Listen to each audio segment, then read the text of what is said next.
తండ్రి వ్యాపారంలో మోసపోయి డబ్బంతా పోగొట్టుకొని అప్పుల పాలై ఇల్లు వదిలి వెళ్ళిపోతాడు.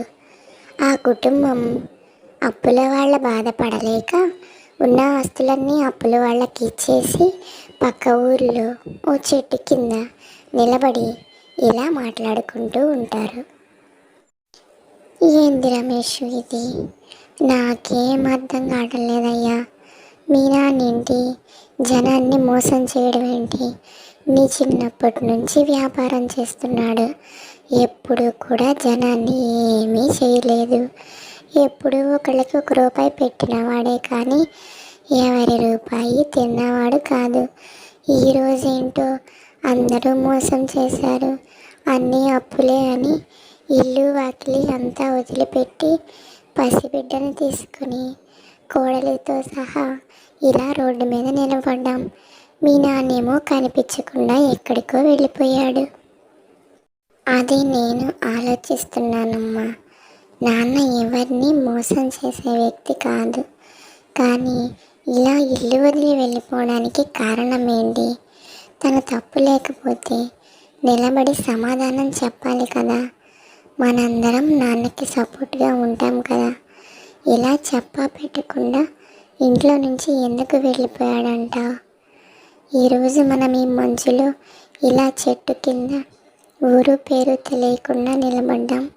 అదే నాన్న ఉండుంటే ఏదో ఒక పరిష్కారం ఆలోచించేవాళ్ళం.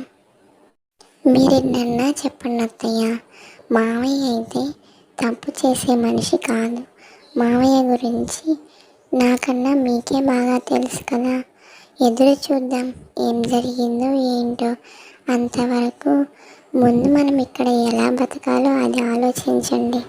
ఉండడానికి ఇల్లు లేదు, తినడానికి తిండి కూడా లేదు. మధ్యాహ్నం నుంచి బబ్లు చాలా ఆకలి వేస్తుంది అంటున్నాడు.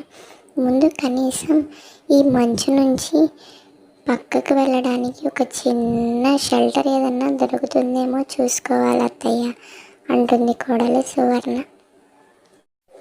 నానమ్మ, మనం ఎందుకు ఇక్కడ ఇలా చలిలో నిలబడి ఉన్నాము? ఎందుకని మనం కారు లేకుండా వచ్చి ఇక్కడ నించున్నాము? నాకు చాలా ఆకలిగా ఉంది నానమ్మ. ఫస్ట్ మనం ఇంటికి వెళ్దాం పదండి. లేదా ముందు అర్జెంటుగా నాకు పిజ్జా తీసుకురండి. చాలా ఆకలిగా ఉంది నానమ్మ. ఏంటి నాన్నమ్మ సమాధానం చెప్పవు? అదేం లేదురా బబ్లు, ఊరికి అలా టైంపాస్కి పిక్నిక్కి వచ్చామంతే. నువ్వేం బాధపడకు, కొద్దిసేపు ఆగితే ఇంటికి వెళ్ళిపోతాంలే. కానీ ముందు నీకు తినడానికి పిజ్జా కావాలా? సరే, ఇంట్లో నుంచి కట్టుబట్టలతో బయటకు వచ్చేసాం కదరా రమేష్. మరి వీడికి తినడానికి తిండేలారా? నువ్వు ఒక పని చేయి, వెళ్ళి ఏదన్నా పని దొరుకుతుందేమో చేసి పిల్లాడి కోసమైనా తినడానికి ఏమన్నా తీసుకురా అయ్యా రమేష్. వెళ్ళిరాపో. మనమంటే పెద్దవాళ్ళం, ఆకలికి తట్టుకోగలం. పాపం పసిపిల్లాడు, వాడికి ఏం తెలుసయ్యా. వెళ్ళు. సరే అమ్మా, నేను వెళ్ళి ఏదన్నా పని దొరుకుతుందేమో చూసి డబ్బులు దొరికితే పిల్లాడికి తినడానికి ఏమన్నా తీసుకొని వస్తాను. మీరైతే తలదాచుకోవడానికి ఏదన్నా ఇల్లు కనిపిస్తుందేమో ఈలోపు వెతుకుతూ ఉండండి అంటాడు రమేష్. నానమ్మ, ఎందుకు అలా డల్గా ఉన్నావు? ఏమైంది నానమ్మ? మనం ఎప్పుడు ఇంటికి వెళ్తాము? తాతయ్య ఎక్కడికి వెళ్ళారు నానమ్మ? ఇప్పుడు డాడీ ఎక్కడికి వెళ్ళారు? మనకి పిజ్జా ఆర్డర్ పెడితే మనం ఉన్న దగ్గరికి వచ్చి డెలివరీ ఇస్తారు కదా. మరి తీసుకురావడానికి డాడీ ఎందుకు వెళ్ళారు? అదేం లేదులే బాబు, పిజ్జా షాప్ పక్కనే ఉందని డాడీ వెళ్ళాడులే. కానీ తాతయ్య ఆఫీస్ పని మీద ఊరు వెళ్ళాడు. మనం 2 రోజులు అలా సరదాగా పిక్నిక్కి వచ్చాం. 2 రోజులు ఆగితే మన ఇంటికి మనమే వెళ్ళిపోతామంటూ మనవడితో మాట్లాడుతూ కన్నీరు పెట్టుకుంటుంది కాంతమ్మ. బాధపడకండి అత్తయ్య, అసలు ఏమైందో మావయ్య గారు కనిపిస్తే కానీ అర్థం కాదు. రేపటి నుంచి మావయ్య గారిని వెతికే పనిలోనే ఉన్నా. కానీ ఈ రోజుకి మన ఆకలి సంగతి ఏం చేయాలో అర్థం కావటం లేదు. మన సంగతి పక్కన పెట్టిన ఈ బబ్లు అసలే ఆకలికి ఉండలేడు. వీడికి ఏం చేయాలో, ఆయనకి ఏదన్నా పని దొరుకుతుందో లేదో. ఏమండి, వచ్చారా? మీకు పని ఏమైనా దొరికిందా? అర్థమైందిలేండి. ఖాళీ చేతులతో వచ్చారంటే మీకు ఎక్కడా కూడా పని దొరకలేదు. అందుకే మీరు బబ్లుకి తినడానికి ఏమీ తీసుకురాలేదు. పర్వాలేదులేండి, ఏం బాధపడకండి. ఈ ఒక్కరోజు తినకపోతే ఏమీ కాదు అని సువర్ణ ధైర్యం చెప్తుంది. చాలా ప్రయత్నించాను సువర్ణ. ఎవరిని అడిగినా మా దగ్గర పని లేదు, కొత్త వాళ్ళకి మేము పని ఇవ్వము, ఎలా నమ్మాలి నిన్ను అంటున్నారు. చాలా ప్రయత్నించాను, కానీ నా వల్ల కాలేదు. వీళ్ళిలా బాధపడుతూ ఉండగా వాళ్ళకి దూరంగా ఒక పెద్ద పిజ్జా కనిపిస్తుంది. దగ్గరికి వెళ్ళి చూస్తే అది నిజంగా తినే పిజ్జాని. దేవుడే మన కోసం ఇలా పంపించాడు అని అందరూ కలిసి ఆ పిజ్జాని తింటారు.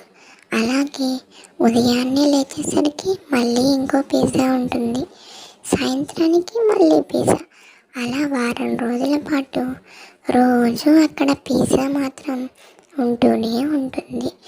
రోజు ఏం ఆలోచించకుండా తింటూనే ఉంటారు. కానీ కోడలికి ఒకరోజు అనుమానం వస్తుంది. అత్తయ్య, మనం రోజు పిజ్జానైతే తింటున్నాం, కానీ అది ఎక్కడి నుంచి వస్తుంది? ఎవరు తెచ్చి పెడుతున్నారు? మనకి రోజు ఆహారం తెచ్చి పెట్టాల్సిన అవసరం ఎవరికి ఉంది అని మాత్రం మనం ఆలోచించడం లేదు. ఈరోజు ఎలాగైనా సరే నైట్ అంతా నిద్రపోకుండా ఉండి ఈ పిజ్జా గురించి ఏంటో అటో ఇటో తేల్చాలి అత్తయ్య అని అందరూ ఒకే మాట మీద ఉండి రాత్రంతా ఎదురు చూస్తూ ఉంటారు, ఎవరా పిజ్జా తెస్తున్నారా అని. తీరా చూస్తే అక్కడ పిజ్జా పెట్టేది ఎవరో కాదు, వాళ్ళ మామయ్య గాని. మామయ్య, మీరా రోజు ఇక్కడ పిజ్జా పెడుతున్నారు? మా కోసం ఇంతలా ఆలోచించే మీరు ఇల్లు వదిలిపెట్టి ఎందుకు వెళ్ళిపోయారు? ఇన్ని రోజులు మేము ఇంత కష్టపడుతుంటే చూస్తూ అలా దూరంగా ఎలా ఉన్నారు? సమాధానం చెప్పండి మామయ్య, మీకోసం ఎంతలా వెతికామో తెలుసా? చెప్పు నాన్న, అసలు నువ్వు జనాన్ని మోసం చేయడం ఏంటి? జనం డబ్బుని నువ్వు వాడుకోవడం ఏంటి? మన ఇల్లు వాకిలి అన్నీ పోయినాయి. పసిపిల్లోని తీసుకొని 4 రోజుల నుంచి ఈ చెట్ల కిందే ఉంటున్నాం. అయినా నీకు ఇలా ఎలా చేయాలనిపించింది? మమ్మల్ని వదిలి ఎలా వెళ్ళిపోయావు? అసలు ఏం జరిగిందంటే, నా స్నేహితులు నాతో పార్ట్నర్స్గా జాయిన్ అయ్యి నాతో వేటి మీద సంతకాలు పెట్టించుకున్నారు. నేనేమో గుడ్డిగా వాళ్ళని నమ్మి సంతకాలు పెట్టాను. తీరా వాళ్ళు లాభాలన్నీ తీసుకొని నష్టాలు నా భుజంపై వేసి వెళ్ళిపోయారు. అందుకే జనం దృష్టిలో నేను చెడ్డవాడిని అయ్యాను. వాళ్ళు ఇదే ఊర్లో ఉంటున్నారని తెలిసి వాళ్ళతో మాట్లాడి డబ్బు తీసుకుందామని వచ్చాను. ఈలోపు ఇదంతా జరిగిపోయింది. అందుకే దూరంగా ఉంటున్నాను. సరేనండి, జరిగిందేదో జరిగిపోయింది. పదండి వెళ్దామని అందరూ వెళ్ళి వాళ్ళ మీద పోలీస్ కంప్లైంట్ ఇచ్చి వాళ్ళకి న్యాయం జరిగేలా చూసి తమ డబ్బు ఆస్తిని తిరిగి తెచ్చుకొని అందరూ కలిసి సంతోషంగా ఉంటారు. ఇలా కుటుంబం ఐకమత్యంగా ఉంటే ఇంట్లో ఏ సమస్యలు రావు. ఈ స్టోరీ కనుక మీకు నచ్చితే please like, share and subscribe చేసుకోండి.